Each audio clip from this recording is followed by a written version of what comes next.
side. Kung makakita aming balita nga, for example, na prominent person niya paghuman fake news dito kay CGI ba kanang AI bitaw. Son man nimo paghibaw makakita ka og video, makakita kag balita nga medyo magduda ka ba son man nimo pag double check.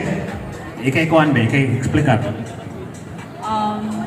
As a reporter, no, let's verify lang jud and don't believe dayon sa atong mga makitaan online, especially that artificial intelligence jud kay ni kalap na ni sa atong mga social media platforms, and as readers and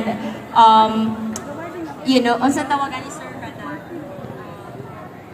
basa gani sa atong mga balita and all the information available online. Let's verify and also go to reliable sources like the Freeman, di ba, sa atong mga Anbanat News, and check information lang dyan.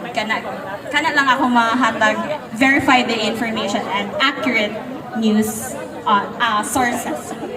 That's how to find out if it's fake or not. Sakto? Fake or not, di ba?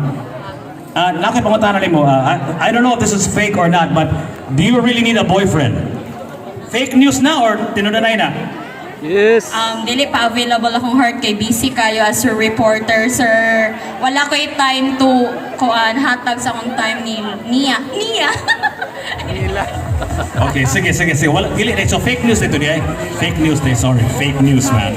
Oh man, these people. Napay mga dagang mananaog dili.